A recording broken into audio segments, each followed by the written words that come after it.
സംഭവിക്കുന്നത് സർക്കാർ പോലീസിനെ ഉപയോഗിച്ചുകൊണ്ട് ഭരണകൂട ഭീകരത നടപ്പാക്കാൻ ശ്രമിക്കുക. യൂത്ത് കോൺഗ്രസ് സംസ്ഥാന പ്രസിഡന്റ് രാഹുൽ മാങ്കൂട്ടത്തിൽ പോലീസ് പ്രതിയാക്കിയതിനെ തുടർന്ന് ഒളിവിൽ പോയ ആളല്ല, കൊലക്കേസിലെ പ്രതിയല്ല. അദ്ദേഹം വിസിബിളായിരുന്നു എല്ലാ സ്ഥലത്തും. DGP ഓഫീസ് മാർച്ചിലുണ്ടായിരുന്നു, ജയിലിൽ സഹപ്രവർത്തകരെ കാണാൻ പോയിട്ടുണ്ടായിരുന്നു, ജാമ്യം കിട്ടിയ സഹപ്രവർത്തകർക്ക് സ്വീകരിക്കാൻ പോയിട്ടുണ്ടായിരുന്നു. സംസ്ഥാനത്ത് നിരവധി വിചാരണ സദസ്സുകളിൽ UDF നടത്തിയ പരിപാടികളിലെല്ലാം പങ്കെടുത്തിട്ടുണ്ടായിരുന്നു. എന്നിട്ടും അദ്ദേഹത്തിന് വീട്ടിൽ പോയി വാതിൽ മുട്ടി തുറന്ന് പോലീസ് അകത്തേക്ക് കയറി അദ്ദേഹം ഉറങ്ങുകയാണെന്ന് പറഞ്ഞപ്പോൾ ഉറങ്ങുന്ന വാതിലിൽ മുട്ടി വിളിച്ച് ഇങ്ങനെ ബലം പ്രയോഗിച്ചൊരു ഷോ കാണിച്ച് സംസ്ഥാനത്തെ യൂത്ത് കോൺഗ്രസ് പ്രസിഡന്റിനെ അറസ്റ്റ് ചെയ്ത് യൂത്ത് കോൺഗ്രസിനെയും UDFനെയും ഭയപ്പെടുത്താമെന്ന് പിണറായി വിജയൻ കരുതണ്ട. താൻ ജാമ്യമെടുക്കില്ല, തന്റെ സഹപ്രവർത്തകർ ജയിലിൽ പോയതുപോലെ ജയിലിൽ പോകാം എന്ന് പറഞ്ഞ ആളാണ് രാഹുൽ മാങ്കൂട്ടത്തിൽ. ഞങ്ങളാണ് അദ്ദേഹത്തെ നിർബന്ധിച്ചത്. കാരണം അന്ന് അദ്ദേഹത്തിന് തലയിൽ ശിരസിൽ ഒരു അടിയേറ്റിരുന്നു. അതിനെ തുടർന്ന് കുറച്ചു ദിവസങ്ങൾക്ക് ശേഷം അദ്ദേഹത്തിന് ഒരു അസുഖമുണ്ടായപ്പോൾ 4-5 ദിവസം അദ്ദേഹം ആശുപത്രിയിലുണ്ടായിരുന്നു. തിരുവനന്തപുരത്തൊരു പ്രധാന ആശുപത്രി. ആ ആശുപത്രിയിൽ അല്ലാതായ എല്ലാ ദിവസവും അദ്ദേഹം പുറത്തുണ്ടായിരുന്നു. ഇന്നലെയും അദ്ദേഹം കൊല്ലത്ത് കുണ്ടറയിൽ ഒരു പരിപാടിയിൽ ചടങ്ങാൻ എന്നോടൊപ്പം ഉണ്ടായിരുന്നു. ഞാനാണ് നിർബന്ധിച്ച് അദ്ദേഹത്തെ വീട്ടിൽ പോയി ഒരാഴ്ച വിശ്രമിച്ച് പുറത്തിറങ്ങിയാൽ മതി എന്ന് പറഞ്ഞ് നിർബന്ധിച്ച് വീട്ടിലേക്ക് അയച്ചത്. അപ്പോ ചികിത്സയെ തുടർന്ന് വിശ്രമിക്കാൻ വേണ്ടി വീട്ടിലേക്ക് ഞങ്ങൾ അയച്ച ഒരാളെയാണ് ഇവര് വീട്ടിൽ കയറി വന്ന് അറസ്റ്റ് ചെയ്ത് ഭീഷണിപ്പെടുത്താൻ നോക്കുന്നത്. ആരെ പഠിപ്പിക്കാൻ നോക്കുകയാണെങ്കിൽ ഇദ്ദേഹം ആരെ പഠിപ്പിക്കാൻ നോക്കുകയാണ്? ഈ കോടതി പറഞ്ഞിട്ട് ജാമ്യമില്ലാത്ത കേസെടുത്ത മുഖ്യമന്ത്രിയുടെ ഗൺമാന്മാര് മുഖ്യമന്ത്രിയുടെ ഇടതുഭാഗത്തും വലതുഭാഗത്തും നടക്കാണ്. അവരെ അറസ്റ്റ് ചെയ്യില്ല, അവർക്ക് മൊഴി കൊടുക്കാൻ നേരെയില്ല. മൊഴി കൊടുക്കാൻ പോലീസ് വിളിച്ചിട്ട് മൊഴി കൊടുക്കാൻ കോടതി ആവശ്യപ്പെട്ടനുസരിച്ച് ജാമ്യമില്ലാത്ത കേസെടുത്ത മുഖ്യമന്ത്രിയുടെ ഗൺമാന്മാർ രണ്ടുപേരും ഇതുവരെ പോലീസ് സ്റ്റേഷനിൽ പോയി ഹാജരായിട്ടില്ല. ഞാൻ നിൽക്കുന്നത് ചാലക്കുടിയിലാണ്. ചാലക്കുടിയിൽ പോലീസ് ജീപ്പിന്റെ മീതെ കയറി പോലീസ് ജീപ്പ് അടിച്ചു തകർത്ത ആളെ പോലീസ് അറസ്റ്റ് ചെയ്തപ്പോൾ അയാളെ രക്ഷിച്ച് കൂട്ടിക്കൊണ്ടുപോയ CPM ഏരിയ കമ്മിറ്റി സെക്രട്ടറിയെ ഇതുവരെ അറസ്റ്റ് ചെയ്തിട്ടില്ല.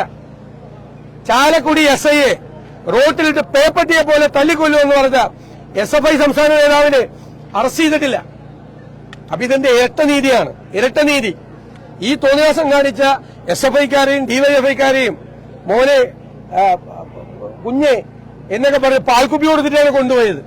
യൂത്ത് കോൺഗ്രസ് സംസ്ഥാന പ്രസിഡന്റിന്റെ വീട്ടിൽ കയറി പോലീസ് സംസ്ഥാന പ്രസിഡന്റിനെ അറസ്റ്റ് ചെയ്തെങ്കിൽ അതിന്റെ തക്കതായ തിരിച്ചടി ഈ സർക്കാരിനുണ്ടാവും എന്ന് വളരെ വിനയത്തിൽ ഒരു മുന്നറിയിപ്പ് മാത്രമാണ് ഞങ്ങൾ നൽകുന്നത്. പിന്നീട് നമുക്ക് കാണാം. വരട്ടെ, വീട്ടിലേക്ക് വരട്ടെ. ഇവര് വീടിൽ കയറിയാണ് അറസ്റ്റ് ചെയ്യണമെങ്കിൽ അങ്ങനെയൊക്കെ വീട്ടിൽ കയറി അറസ്റ്റ് ചെയ്യട്ടെ. ഈ കേസിൽ 1-ാം പ്രതി ഞാനാണല്ലോ, 1-ാം പ്രതിയാണല്ലോ ഈ കേസ്.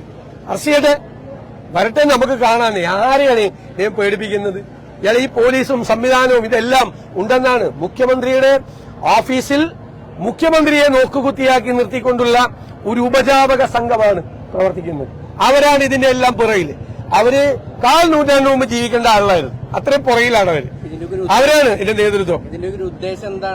ഇത് ഭയപ്പെടുത്താന്ന് വിചാരിച്ചിട്ട്, ഞങ്ങളെ ഭയപ്പെടുത്താന്ന് വിചാരിച്ചിട്ട് യൂത്ത് കോൺഗ്രസ് സംസ്ഥാന പ്രസിഡന്റിനെ വീട്ടിലേക്ക് എരച്ചു കയറി അറസ്റ്റ് ചെയ്തുകൊണ്ടുപോയ കേരളത്തിലെ യൂത്ത് കോൺഗ്രസുകാരൊക്കെ പേടിച്ച് വീടിനകത്തേക്ക് കയറുമല്ലോ, അത് പേടിച്ചിട്ടാണ്. അതാണ് ഞാൻ പറഞ്ഞത്, 1/4 നൂറ്റാണ്ട് മുമ്പ് ജീവിക്കേണ്ടിയിരുന്ന ആളുകളാണ് മുഖ്യമന്ത്രിയുടെ ഓഫീസിൽ ഇരുന്ന് ഈ ഉപജാപക സംഘം ഈ വൃത്തികേടുകൾ മുഴുവൻ കാണിക്കുന്നത്. ഇതിനെതിരായി ജനാധിപത്യ കേരളം അതിശക്തിയായി പ്രതികരിക്കും. ഞങ്ങളുടേതായ പ്രതികരണം ഉണ്ടാവും ചെയ്യും. കാത്തിരുന്ന് കാണാം. മുഖ്യമന്ത്രിയുടെ അറിവോട് കൂടിയാണോ? സംശയം എന്താ? ഞാൻ പറഞ്ഞല്ലോ, മുഖ്യമന്ത്രിയെ നോക്കുകുത്തിയാക്കിക്കൊണ്ടൊരു സംഘമാണ് ഇതെല്ലാം ചെയ്യുന്നത്. ഇത് ഭരണകൂട ഭീകരത ഉണ്ടാക്കാൻ നോക്കുവാണ്. അധികാരത്തിന്റെ അഹങ്കാരവും ധാർഷ്ട്യവുമാണ് കാണിക്കുന്നത്. കേരളത്തിൽ ഒരു കാലത്തും ഇല്ലാത്ത തരത്തിൽ. ഈ ഒ രാജഗോപാൽ തിരുവനന്തപുരത്ത് പറഞ്ഞിരിക്കുന്നത് ശശി തരൂരിനെ തോൽപ്പിക്കാൻ ഇനി എളുപ്പമല്ല എന്നുള്ളതാണ്. സത്യമാണ്, യാഥാർത്ഥ്യമാണ്. ശശി തരൂര് തിരുവനന്തപുരത്തെ ജനങ്ങൾ ഹൃദയത്തിലേറ്റിയ ജനപ്രതിനിധിയാണ്. ഈ അടുത്ത തെരഞ്ഞെടുപ്പിൽ അദ്ദേഹം കഴിഞ്ഞ പ്രാവശ്യം ജയിച്ചതിനേക്കാൾ വലിയ ഭൂരിപക്ഷത്തിൽ ജയിക്കും. ആ യാഥാർത്ഥ്യം BJPയുടെ സമന്വിതരായ നേതാക്കൾക്ക് പോലും മനസ്സിലായി തുടങ്ങിയതിൽ ഞങ്ങൾക്ക് സന്തോഷം. ഈ തൃശൂർ അന്തരീക്ഷം മോശമായിക്കൊണ്ടിരിക്കുകയാണല്ലോ. BJP സജീവമായിട്ട് TM പ്രതാപനെതിരെ വർഗീയ ആരോപണങ്ങൾ അടക്കം ഉന്നയിക്കുകയാണ്. ഒരു കാരണവശാലും BJP ജയിക്കില്ല. BJP ശ്രമിക്കുന്നത് ഭിന്നിപ്പുണ്ടാക്കാൻ വേണ്ടിയിട്ടാണ്. ഭിന്നിപ്പുണ്ടാക്കാൻ വേണ്ടി. ആ ഭിന്നിപ്പുണ്ടാക്കാൻ ഞങ്ങൾ സമ്മതിക്കില്ല. തൃശ്ശൂരും കഴിഞ്ഞ പ്രാവശ്യം TN പ്രതാപൻ ജയിച്ചതിനേക്കാൾ വലിയ ഭൂരിപക്ഷത്തിൽ ഞങ്ങൾ ജയിക്കും. ജനങ്ങൾ ഇതൊക്കെ നോക്കിക്കാണുന്നുണ്ട്. ഈ നാടകങ്ങളെല്ലാം നോക്കിക്കാണുന്നുണ്ട്. നാരീശക്തി, ഇത് ഗുസ്തി താരങ്ങളുടെ, വനിതാ താരങ്ങളുടെ കണ്ണീരിൽ ചവിട്ടിയാണ് പ്രധാനമന്ത്രി ഇവിടെ വന്നിട്ട് നാരീശക്തിയെക്കുറിച്ച് പ്രസംഗിച്ചത്. നാരീശക്തി, നാട് മുഴുവൻ സ്ത്രീകൾ വേട്ടയാടപ്പെടുമ്പോൾ അതുമ്പോൾ ഒരു പണിയും ചെയ്യാതെ നോക്കിയിരിക്കുന്ന പ്രധാനമന്ത്രിയാണ് ഇവിടെ വന്ന് നാരീശക്തിയെക്കുറിച്ച് പറഞ്ഞത്. ഇതെല്ലാം BJPയുടെ നാടകങ്ങളാണ്. അതൊന്നും വിലപ്പോവില്ല.